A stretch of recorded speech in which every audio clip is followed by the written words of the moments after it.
Hola, buenas tardes. ¿Ya estamos al aire? Sí, estamos esperando al invitado de hoy día para...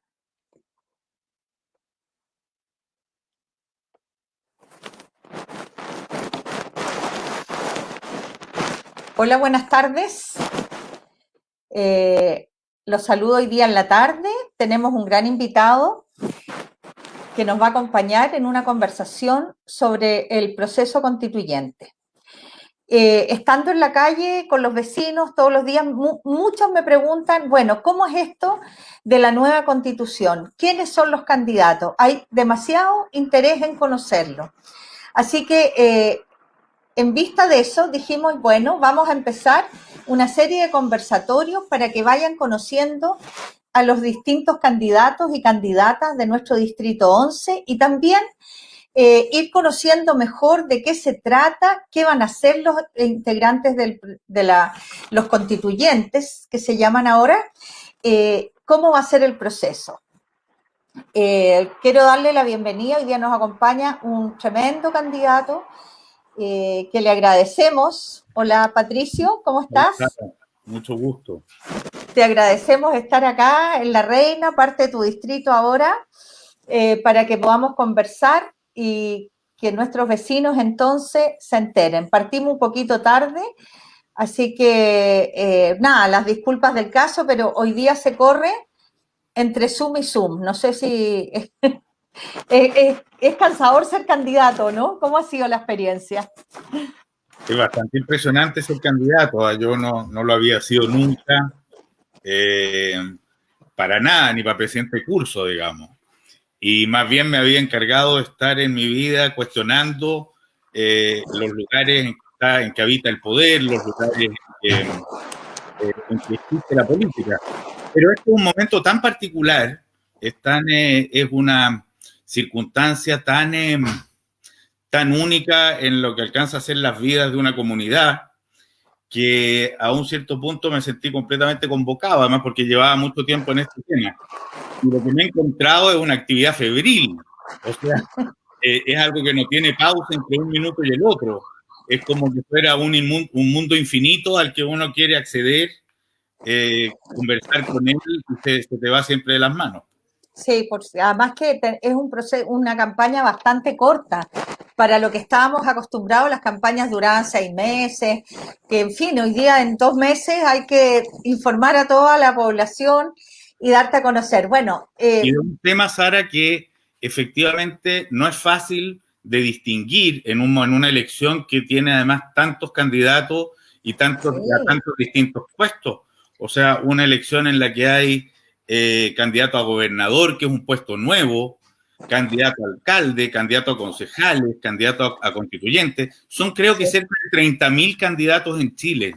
Sí, por eso la idea de conversar, porque Candidatas, a mí me pasa haciendo ferias y puerta a puerta que me dicen, sí, ya, sí, la apoyamos, yo voy de candidata a alcaldesa y sabemos el concejal, pero ¿quiénes son los constituyentes? Así que es una súper oportunidad. Patricio Fernández es escritor, es analista, es columnista, para quienes no lo conocían, fundador del semanario The Clinic, nada menos. Así que, como él decía, siempre fue de alguna manera un analista, más desde lejos, ¿no es cierto?, del quehacer político y social de Chile. Y hoy día, de lleno, ya lo comentabas, es un momento tan especial, ¿no?, que te convocó ese momento a ponerte ya no desde fuera, sino que directamente desde adentro. Venía de un poco antes, Sara, porque yo he estado en la situación exacta que tú relatas, pero el único momento en que estaba en algo distinto fue cuando en el gobierno de la presidenta Bachelet me convocaron a formar parte de lo que era el Consejo Ciudadano de Observadores. Sí, El Consejo Ciudadano de Observadores estaba compuesto por una mitad que eran de abogados constitucionalistas, que iban desde el abogado Fermanduá, que representaba la UDI, hasta pasando por Pato Zapata, pasando por, en fin, por Francisco Soto, que son la malla de constitucionalistas chilenos, más un grupo de la sociedad civil, en donde estaban desde Jan Bosellur, pasando por Ruto Late, que preside el sindicato de asesoras del hogar, en fin, hasta Juanita Parra o Jan Bosellur, como se decía. Y resulta que ahí tuvimos ocasión, esto es bien importante recordarlo en este momento de discusión, porque esto tuvo un antecedente, y fue este proceso. Y más de 200.000 personas conversaron en Chile acerca de lo que querían para una nueva constitución. Y a mí me tocó además entrar en las casas de muchos de esos encuentros locales, verlos recolectar sus impresiones en base a un esquema prefijado que hablaba de principios y valores que nos interesaban para Chile, derechos, deberes, instituciones. Puedo contar la pasada que el resultado de esos datos dio que el derecho que más le importaba a los chilenos era la salud. Ese era el que tenía la mayoría. Perdón, ese era el principio. El derecho que más importaba, no, perdón, el principio que más importaba era la justicia. El derecho que más importaba era la salud.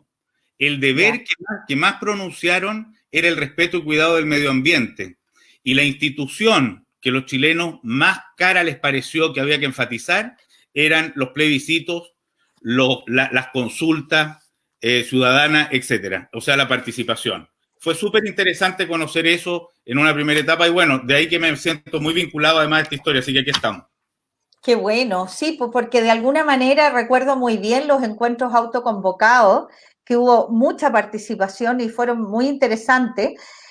Son una antesala de lo que hoy día se está haciendo o hacia lo que vamos, ¿no es cierto? Porque fíjate que cuando tú dices que el tema de la institución que más importaba los plebiscitos o consultas tiene que ver con la participación, que ha sido la gran demanda a partir de la revuelta social de octubre y lo que presionó a que llegáramos hoy día a esta posibilidad, ¿no es cierto?, de elegir ya los constituyentes. Ya pasamos en octubre por aprobar que hubiese una nueva constitución y hoy día los constituyentes. ¿Cómo ves tú el ánimo hoy día en Chile? ¿Cómo ves tú que Chile se enfrenta en este momento a este proceso? Yo lo primero que te diría es que echo de menos más información. Creo que todavía es mucha la gente que no la tiene lo suficiente, como decíamos al comienzo. Y sería bueno hacer todo lo posible en este poco tiempo incluso que nos queda de hacer algo de pedagogía en el sentido de explicar en qué está consistiendo este proceso. Yo creo que esto ante lo que estamos, digamos, es un hecho histórico bien inédito, inaudito para Chile. Es la primera vez que vamos a hacer una constitución con estos niveles de participación. Nunca en el mundo se ha hecho una constitución paritaria, va a ser la primera. Va a haber participación de los pueblos indígenas. Vamos a estar escuchando unas voces nuevas. Y como si fuera poco, el porcentaje de candidatos independientes que van a la elección es muy alto. Entonces, lo que uno podría buscar es que lo que uno más podría aspirar, y yo creo que hay esperanzas de que de alguna manera lo consigamos hacer bien, es que en el estallido social, la razón que le dio lugar a esta convención es justamente el deseo de muchos de ser atendidos y escuchados. El estallido social fue en su esencia la aparición de muchísimos mundos no vistos, no atendidos, de muchas necesidades no percibidas por el poder central. Sí, y de invisibilizadas además, ¿no? Totalmente invisibilizadas. Y de una gran distancia entre la élite y la gente del pueblo, los ciudadanos. Ya no son de gente del pueblo en el sentido que se usaba antes la palabra. La gran mayoría de ciudadanos chilenos. La primera dama lo percibió muy bien cuando dijo que se había encontrado con alienígenas. Sí. Y yo creo que cuando ella dijo eso representó mucho al mundo del poder en general, ni siquiera solo a la derecha. Representó a todo un mundo que habita en una gran distancia de esto. Y hoy día el reto central es generar un gran acuerdo en el que la mayor parte posible de esas nuevas generaciones, personalidades, culturas chilenas encuentren y atendiéndose abiertamente y honestamente encontremos un acuerdo común. Es como el gran desafío, ¿no es cierto? Porque de alguna manera, o sea, no necesitamos que sea una constitución que nos represente y que represente a Chile. Por lo tanto, la necesidad de aprender a conversar, yo creo que es un nuevo aprendizaje en este contexto. Pero me gustaría llevarte, Patricio, a hacer un poquito de pedagogía para que las vecinas y los vecinos que nos están viendo entiendan a lo mejor o conozcan, porque como dices tú, hay bien poca información y en ese sentido yo creo que el gobierno está al debe, ¿eh? Debiera haber información pública en la televisión pública, televisión abierta permanentemente. Así Entonces, es, mucho de menos eso. Me ha sí, impresionado mucho la falta en esto de esfuerzo desde claro. el Estado para promover lo que de verdad significa esto. No hay esfuerzo del Estado y hay un tremendo esfuerzo de los propios candidatos y candidatas a constituyentes y también los que estamos involucrados en las candidaturas municipales. Por lo mismo te quería preguntar si nos cuentas, hacemos un poco de pedagogía y cuentas un poco cómo va a ser este proceso, desde el 11 de abril que se van a elegir los constituyentes y qué es lo que viene después. A ver si podemos... Mucha de tu respuesta, buena parte de la respuesta a tu pregunta no está, pero ya voy a llegar ahí. En primer lugar, yo creo que es importante entender para todos los vecinos y los que conversemos de esto, que son toda la ciudadanía, es decir, los llamados a participar de esto. Yo diría que hay que entender que, en primer lugar, una constitución es un texto, un órgano, un compromiso, la ley fundamental que distribuye el poder. Y de alguna manera dice cómo se va a distribuir y cómo va a funcionar el poder. Ese es y de ahí podemos ir llegando hacia las cosas que garantiza, lo que se compromete el Estado, los derechos sociales, etcétera. Pero en primer lugar, es una manera de construir, es la fuente de la democracia que se construirá para abajo. De ahí que uno cuando conversa de esto no está hablando de arreglar faroles en las esquinas, digamos, ni de pavimentar calles, ni de comprometerle, ni de prometerle a los vecinos que esto va a solucionar un asunto concreto a la brevedad. Quien prometa eso, miente. Quien jure ese tipo de soluciones, estafa y le falta el respeto, creo yo, a la ciudadanía. Esto, lo que sí es muy importante en esto, y yo creo que en esta nueva distribución del poder, en este nuevo modo de entender la democracia, lo que estamos dejando atrás es una constitución que es una constitución de la Guerra Fría, que viene para contrarrestar y para oponerse de manera frontal a una propuesta socialista que había sido la anterior y que tiene una ideología muy, muy clara y muy nítida detrás, que en buena medida es eso que tan coloquialmente se llama neoliberalismo, que pone a la economía y la propiedad privada y la eficacia y el crecimiento al centro de la concepción de esa sociedad en la que vamos a vivir. Tengo la impresión de que la primera tarea en esto es justamente darle un giro a ese eje. No significa eso esta vez, ya no es la Guerra Fría, esto no es pasar del libre mercado al socialismo, esto ya no consiste en eso, pero sí consiste en volver a poner al menos ciertos valores comunitarios al centro de este nuevo proyecto. O sea, cambiar la competencia extrema por colaboración, considerar responsabilidades del Estado a la hora de pensar en la naturaleza, en la convivencia social, en generar sostenibilidad, estabilidad, paz, participación, verdadera representación, en fin. Entonces, esto nos lleva a ir desgranando después una serie de temas que van en esto. ¿Qué tipo de Estado vamos a tener? Un Estado que considera a todos los habitantes de su territorio como si fueran los alumnos de un colegio en una fila con el mismo uniforme, o este es un Estado que reconoce particularidades locales y culturales, entre ellas, por supuesto, la de los pueblos originarios en primer lugar. Esto lleva a pensar y a ver cómo se distribuye el poder en el sentido de cuántas ventanas de participación le vamos a abrir en estos nuevos tiempos a esta ciudadanía conectada. Iniciativas de ley, opciones derogatorias, en fin. ¿Cuántas veces vamos a permitir que sean los ciudadanos consultados para responder cosas? Y así sucesivamente. O sea, esa es la principal, la estructura de una constitución de la que vamos a seguir hablando. ¿Cómo va a suceder esto en el proceso constituyente? Va a haber esta elección el día 11 de abril y se van a encontrar en un primer día en un estado, yo creo, de bastante, no sé cómo decirlo, sorpresa, inquietud, perplejidad. 155 constituyentes, provenientes, ojalá, de los más diversos mundos culturales, políticos, etcétera, de Chile. La mitad van a ser mujeres, 17 van a ser provenientes de los pueblos originarios, y vamos a ver el resto. Esto se va a dividir en comisiones. La gente al llegar... No, en primer lugar, antes de las comisiones, se va a elegir una presidencia. Claro. Ya. Se va a elegir una vicepresidencia. Después se organizarán comisiones. Pero cómo siga esto adelante va a ser también responsabilidad del funcionamiento que se auto-otorgue la convención. Por lo tanto, habrá un tiempo no menor en que esta convención tendrá que fijar sus reglas. Fantástico. O sea, se eligen, se reúnen los 155 con esa perplejidad y también con mucha esperanza, como decías, yo creo, porque, ¿no es cierto?, de alguna manera el poder, como dices tú, es inédito que estemos haciendo esta constitución, la verdad, que ni lo habíamos soñado.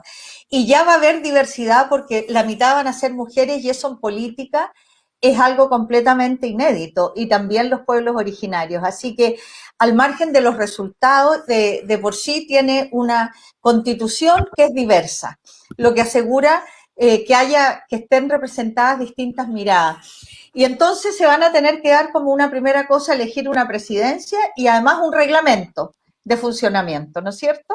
Sí. Y de acuerdo a eso, empezar a trabajar. Y van a haber comisiones, decías tú. Sí. Y eso de las comisiones será que cada constituyente que es electo va a ir a una comisión determinada. Así debiera, ¿A ti te gustaría ir a alguna en específico? Así debiera ser, porque buena parte de lo que estamos conversando acá, yo les estoy narrando lo que han sido las respuestas dadas por además determinados cientistas políticos, más o menos cómo esto debería ir aconteciendo. Sí. Todo esto puede dar muchas sorpresas, además. ¿Cuál es una de las razones por las que a mí me interesa estar acá? Y con esto quizás voy a contestarte dos cosas al mismo tiempo. Una, en qué comisión me podría gustar estar, digamos. Ajá. Estamos imaginando ya, estamos jugando con un proceso que puede tener muchos caminos distintos. Sí, sí. Y otra, porque me interesa mucho esa enorme diversidad y complejidad que se va a encontrar ahí, con intereses diversos, con énfasis diferentes. Y creo que esos mundos necesitan de gente a la que le guste o sienta que tiene alguna experiencia en vincular mundos. Y por lo tanto, yo sinceramente creo que, aparte de lo que más me interesa como tema, que lo voy a tratar a continuación, una de las cosas por las que puedo ser alguien que se siente, que se cree y que puede ser útil acá, es justamente con eso que ha tenido que ver con el trabajo de mi vida, más literario, etcétera, pero también reporteril y periodístico, que es poder vincular y hacer que una conversación funcione entre diferencias de todo tipo. Bueno, que falta que nos hace, ¿no? Eso sí que es necesario en Chile en este momento. Sí. Y por otra parte, para complejizar más todavía eso, la parte que yo creo que más me mueve en esto tiene que ver con la que te hablaba en términos de la participación ciudadana, de la participación política de la ciudadanía en la nueva institucionalidad. Esto es complejo, tiene dificultades, no es todo tan simple, pero yo soy de la impresión de que si no se amplían los espacios de decisión democrática y comunitaria con una ciudadanía que está conectada y que tiene las tecnologías que lo permiten y que vive, digamos, con unos niveles de información y de vinculación inéditos, como nunca antes hubo. Esto tiene mucho que ver con que estemos viéndonos aquí en una pantalla, digamos, tenga posibilidades de participar en las decisiones. ¿Bajo qué mecanismos? ¿De qué formas? Yo he pensado que a mí me parece muy importante que ya durante el desarrollo de la convención haya mecanismos para que la gente esté activa y participando, que se realicen audiencias públicas, que haya salones de rendición de cuentas territoriales, que haya encuentros autoconvocados, iniciativas ciudadanas de normas constitucionales, en fin, que Sí. los que fuimos a hablarle a la población pidiéndole su voto, procuremos al mismo tiempo organizarlos para que sean participantes activos de lo que va a ser este año o el próximo año Y se han escuchado. Justamente te quería llevar a ese tema, pero hay preguntas, me dicen, de quienes nos están viendo. Agradecemos y saludamos a quienes nos están siguiendo. Acá hay una pregunta de Miguel. ¿Cuáles son, según tú, Patricio, los elementos centrales de ese acuerdo común?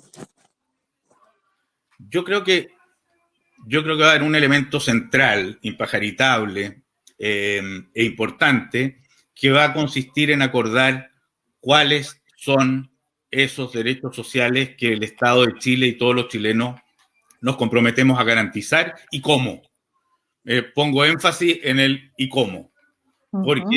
Porque ya se escuchan con mucha facilidad, digamos, cualquiera promete el decir hay que garantizar el derecho a la educación, el derecho a la vivienda, el derecho a la salud y el derecho a las pensiones. Yo creo que son los 4 que poca gente discutiría. Pero lo que vamos a tener que formular también, o tratar de formular al interior de esto, es un mecanismo y una obligatoriedad que lo haga insoslayable. Porque se trata de derechos garantizados. Entonces, cuando tú vas a querer garantizar para todos los chilenos un piso de dignidad básico o un piso de dignidad sobre el cual se construye lo demás, ahí va a haber un tema. Yo creo que va a haber un tema porque va a haber algunos que lo van a querer nombrar de manera desinflada, por así decirlo. Claro. Y otros que los querremos nombrar de la manera más apretable y realizable posible. Va a ser un tema. Va a ser sin ninguna duda. Y ese piso es lo que es como la base de ese nuevo pacto sobre el cual se establecen las participaciones, los respetos a las diferencias territoriales, las diferencias culturales, las diferentes intereses a lo largo del territorio, en fin. Sí, yo creo que de esa misma lógica que hablabas al inicio de los principios y los derechos, yo, como dices tú, los derechos sociales como que no se discuten, habrá que ver cómo son obligatorios finalmente, porque no pueden ser una bonita declaración. Pero también se va a discutir fuertemente en el detalle, no en el titular grande. Exactamente. Y en ese sentido, ¿cuál es el principio o los principios que debieran estar siendo la base, ¿no es cierto?, de esta nueva Constitución? Porque esos son los derechos, pero ¿cuál es el principio de la dignidad como un principio muy importante? Bueno, lo conversábamos el otro día en un foro que nos tocó juntos. Yo te planteaba que una idea que a mí me parecía interesante desarrollar era las constituciones en muchas partes tienen un preámbulo, tienen una especie de entrada que muestra el alma o muestra el centro de lo que va a ser después la construcción del Estado en sus distintas facetas, digamos. Yo creo que después del tiempo que ha transcurrido, y esto además está en otras constituciones, una palabra que podría ser definida entre todos a la hora de conceptualizar ese preámbulo puede ser la palabra dignidad. O sea, que incluso arrancara la discusión constitucional a partir de un acuerdo de cómo entendemos la dignidad. Y que este acuerdo, esta definición, digamos, fuera tejida con el aporte de la mayor amplitud que podamos conseguir acá. Y estoy convencido que ahí tendríamos que hablar de la dignidad de las personas y de la dignidad de las culturas y de la dignidad de los pueblos, en fin. Tendríamos que conversar sobre de qué se trata eso. Y por qué se me ocurre tan importante, porque así como como la excusa permanente de la Constitución actual para cuando tú no tienes una norma puntual para ir a pedir que se te respete algo, es la propiedad privada. O sea, como que ese fuera lo sagrado. Podríamos hacer acá otro sagrado que quizás se llama la dignidad y que obliga al Estado y a los habitantes a comportarse y convivir de ciertas maneras. Esto tiene todo tipo de ramificaciones, entre otras, por ejemplo, cuando hablamos de vivienda digna, estaríamos hablando, como conversábamos el otro día con Cristian del Canto, candidato a concejal, dicho sea de paso, la dignidad de una vivienda que está adentro y afuera, y cómo será afuera, y de qué se tratará esa ciudad en la que habitemos, qué requisitos le ponemos que vayan más allá del simple mercado de suelos, digamos.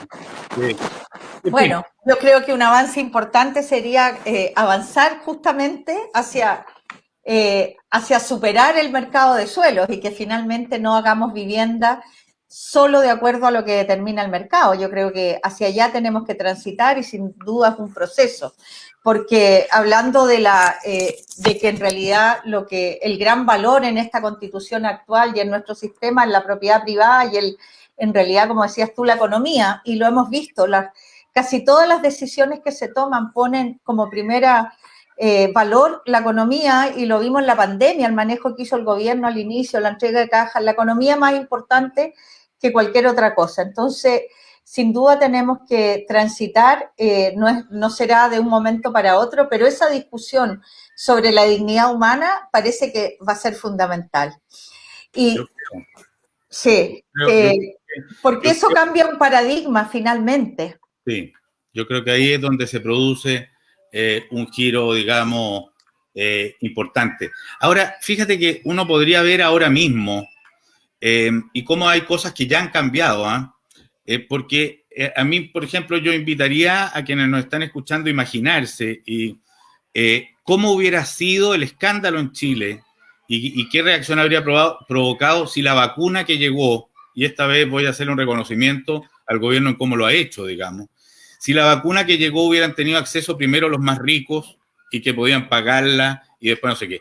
Si este gobierno que tiene de presidente a la persona, a un epítome, o sea, un máximo representante de esa lógica neoliberal empresarial de los 90, entendió que hoy día no era posible sino actuar a partir de criterios distintos del de la oferta y la demanda, y hoy día estamos viendo una vacunación efectivamente admirable, digamos, donde estamos viendo funcionar un Estado que está cumpliendo su deber. Lo que no deben temer porque algunos en esto polarizan demasiado para simplificarse las conversaciones, pero es evidente que nosotros como país queremos crecer, que nadie va a terminar con el principio de la propiedad privada en el mundo, en Chile, digamos. Nadie está hablando de estatizar las empresas privadas, de expropiar, no he escuchado a nadie, dicho sea de paso. Por lo tanto, estamos hablando de un giro modernizador que mira no a la pelea así, solo Estado-privado, sino que construye comunidad para que cada uno de los individuos miembros de ahí puedan crecer y desarrollarse sus potencialidades en toda la particularidad imaginable hasta lo más lejos posible. Absolutamente. Y todo esto es para vivir además en un mundo donde procuramos una armonía y una estabilidad que nos dará, si lo hacemos bien, nos va a dar más seguridad. Porque subir los muros de las casas y poner policías más armados no va a terminar con la sensación de riesgo o de peligro o con la delincuencia. Al revés, lo sabemos. Ajá. Entonces, esto es un cambio, es mover un poco el paradigma. Absolutamente, claro, yo creo que ya no son la discusión quizás de los años 70, 80, ¿no es cierto?, el Estado versus la propiedad privada, pero sí un cambio de paradigma en que yo creo que, y en el mundo y la pandemia y todo nos ha traído muchas cosas, la vuelta a lo local, a valorar lo que tienes, a la vida más sencilla. Hay muchas cosas y muchos valores que han empezado a surgir con mucha fuerza. Te quiero preguntar respecto a un tema que todos están muy preocupados, que tiene que ver con los 2/3 para poder aprobar. ¿Cómo ves esa situación? Porque muchos son pesimistas respecto a esta nueva constitución debido a ese tema de los 2/3. Lo primero que habría que decir es que la oposición jugó un papel vergonzoso, patético, ególatra, vanidoso, particularista, miserable en todo lo que fue buscar acuerdos para esta nueva constitución. Porque es obvio que si es un deseo tan caro para quienes se supone que forman parte de ese mundo, debió haberse notado la intención por encontrar puntos comunes y avanzar en las transformaciones que nos resultan más urgentes, en lugar de mostrar particularismos y ver quién es más qué y quién pelea más con no sé quién por esta cosa, por este puesto, por este otro, por cómo voy yo. creo que eso los dejó pésimamente mal parados, creo que es lamentable. Dicho eso, a mí la norma de los 2/3 no me parece mal. Hay que recordar que los 2/3, en principio, el problema es que con esta estupidez hecha por la oposición, se le regaló una sobrerepresentación a la derecha extraordinaria.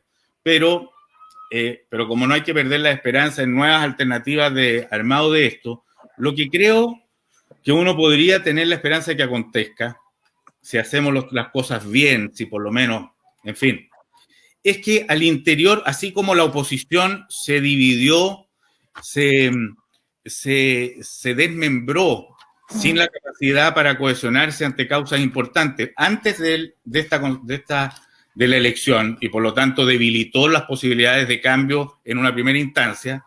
Yo tengo la esperanza que la derecha, que está llegando unida, quiero recordarles que en Chile entiendo que hay 42 listas de oposición y una de derecha.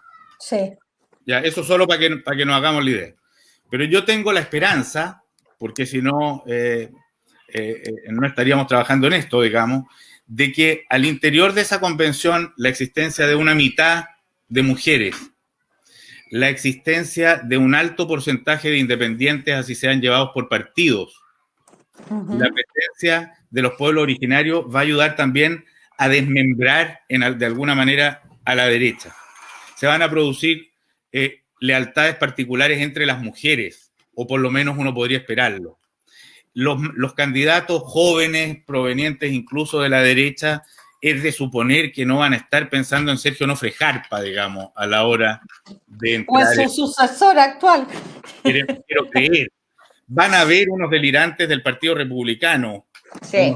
unos nazis chilenos que le temen a todo y que creen que toda transformación lleva al marxismo, cuando en la perspectiva de esta discusión el marxismo está muy lejos. Está muy lejos, está en otro territorio mental histórico.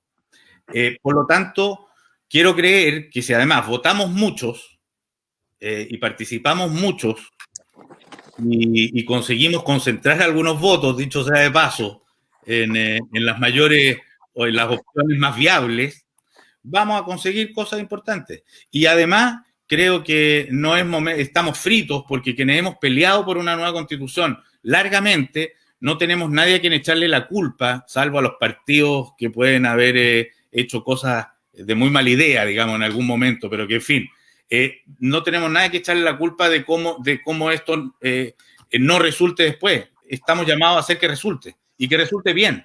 Y yo creo, estoy muy confiado, estoy muy convencido que son muchos los esfuerzos que van a abocarse a eso, y vamos a conseguirlo. Comparto mucho esa visión, Patricio, porque creo que la derecha no va a ser tan monolítica como esta unicalista, que una vez que empiecen las conversaciones, las discusiones y el trabajo, por supuesto que se van a producir todo tipo de coincidencias, acuerdos, alianzas, que van a permitir. Yo también soy optimista porque tengo la impresión de que vamos a empezar a discutir como país en otro parámetro, ya no en el parámetro tradicional. Esto que viene no es algo del pasado, en realidad, y cuando uno trata de verlo con ojos del pasado, como que no resulta. Yo creo que vienen, es del futuro, viene con ciertas prácticas también nuevas, y en ese sentido habíamos hablado al inicio, hace un rato, de la participación. Y creo que es súper importante lo que hablabas en términos de que la Constitución define cómo se reparte el poder en una sociedad. Y el tema de la participación, nosotros acá en la comuna, tú sabes que hicimos lo que los partidos no pudieron hacer a nivel nacional, y hicimos un acuerdo entre todas las fuerzas de oposición y nos pusimos de acuerdo en aquellas cosas que nos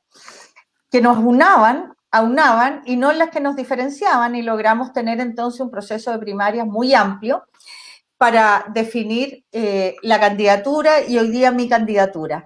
Pero además definimos un acuerdo programático y definimos una forma de construir el programa comunal, el programa para el municipio de La Reina, el programa de gobierno, que es con participación, en acuerdo con la ciudadanía. Entonces, no hay que esperar a estar en el poder para empezar a tener una práctica distinta. Si uno quiere ir hacia allá, tiene que empezar a practicar. Y en ese sentido, también uno de nuestros acuerdos programáticos es ser un municipio comprometido con el proceso constituyente. Porque sin duda los gobiernos locales y los alcaldes han tenido en el periodo del estallido y de la pandemia un rol sumamente importante, porque pues, incluso transversalmente, por la cercanía que tienen con la comunidad. Entonces, en ese sentido, en ese reglamento que ustedes van a hacer una vez instalado, ¿te parece que es importante el poner algunos hitos de reunión, no solo dejarlo a la voluntad de los constituyentes electos, sino que una forma de recoger de la ciudadanía, porque ustedes finalmente representan distritos, si bien van a trabajar en la Constitución Nacional, van a representar a distritos que quieren ser escuchados también. ¿Cómo lo ves eso? No, estoy completamente de acuerdo contigo. Te mencionaba antes algunos mecanismos que pensaba que tenían que llevarse a cabo, que te lo repito en un minuto más, pero creo además otra cosa. Creo que mientras nosotros, tanto tú en esto, en tu candidatura a la alcaldía, como yo en esta, la constituyente, tenemos dos tareas paralelas en esto, y más yo en esto quizás incluso que tú, pero por una parte es buscar el voto y por el otro es ir invitando y responsabilizándose uno paralelamente de la construcción de un lazo y una comunicación que tendremos que ir organizando. Yo he hecho algunos pasos, ya les voy a contar, para que esos con los que uno se va juntando vayamos constituyendo mecanismos de participación. O sea, yo espero y doy por descontado que cuando tú seas alcaldesa y yo sea constituyente, uno de los vínculos que nos va a tener que se va a tener que instalar entre nosotros es cómo se construye entre la relación durante el proceso constituyente entre organizaciones, cabildo, instituciones que discutan lo que queremos para esta constitución y yo. Yo en esto estoy yendo donde los vecinos de la Reina, a lo que me estoy comprometiendo con ellos ahora mismo que hablo contigo, es a que ando siempre, es que ando con un cuaderno para recoger lo que me están diciendo y de que tengo el compromiso de ver cómo establecer mecanismos tecnológicos, porque uno no podrá estar sentado en 1000 grupos de a 10 es impensable, digamos. Pero cómo sí generamos mecanismos para que esta comunicación no se rompa en ese periodo. Yo creo que ahí es donde tú ves además la tremenda vinculación que tenemos en esto entre lo local, especialmente para procesos como este, y lo constitucional. Hay que llevar, esta vez, no los reclamos por lo que pasa en la plaza del barrio, sino que el cómo queremos que decidamos de aquí a futuro lo que vaya sucediendo en nuestras vidas particulares, en nuestra comunidad y en el país completo. Esa conversación la tenemos que mantener viva. Absolutamente. Y en ese sentido, Patricio, tenemos un...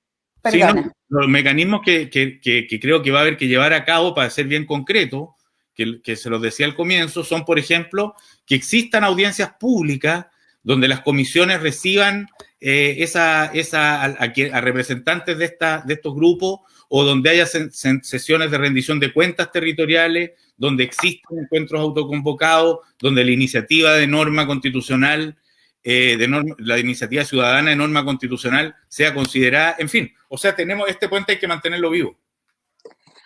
Sí, y en ese sentido también tenemos un desafío importante, creo yo, porque como dices tú, la tecnología nos va a ayudar, nos ayuda mucho, pero tenemos que estar dispuestos a cortar esa brecha porque todavía hay sectores que se quedan fuera de la tecnología y ese es un imperativo y yo creo que ahí los gobiernos locales y las políticas públicas tienen que dar respuesta.